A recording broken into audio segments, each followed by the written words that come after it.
Okay, joining me now is Senator Roy Blunt of Missouri, who has co-sponsored a balanced budget amendment that would force America to live within its means. Thank you for joining us, sir. I know you're very, very busy, but let's get to this. Let's talk about the president's speech tomorrow that seems to be, I don't know, guarded like Fort Knox.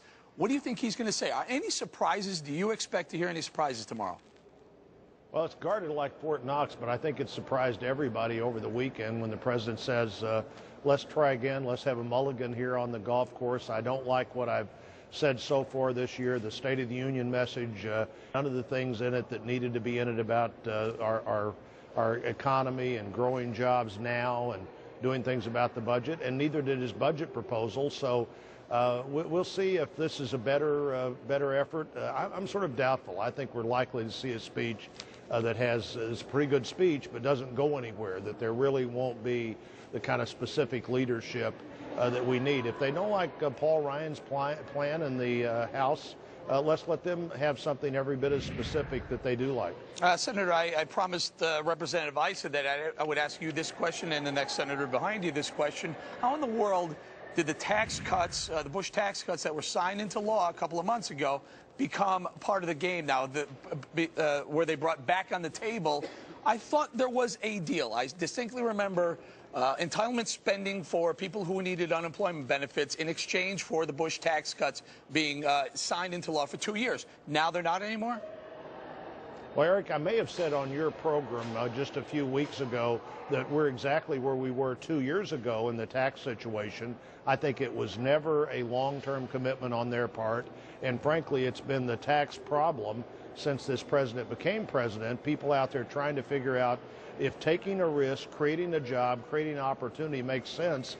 They don't know what tax structure they're going to be working under. And so we are exactly where we were 2 years ago today. We're less than 2 years from the current tax structure running out, and it's having economic impact, just like all uncertainty that the government could do something about has impact. The government can't do lots of things to create an assurance that you're not taking a risk when you create a job, but it certainly can do things that impact your utility bill and your tax bill, and this administration has done just the opposite. It's put all those items in play, and private sector job creators are holding back because of that. And Senator, very quickly, less than a minute or so, does it bother you that the representative from the White House calls this potentially an Armageddon event if we don't sign a debt ceiling that would extend our credit to the rest of the world by $1 trillion or so?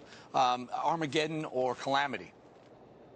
Well, every event for them that doesn't do what they want to do is Armageddon. There are two choices in this White House. One is to do what the president wants to do, or the other is some calamitous choice, and that's always the way it is.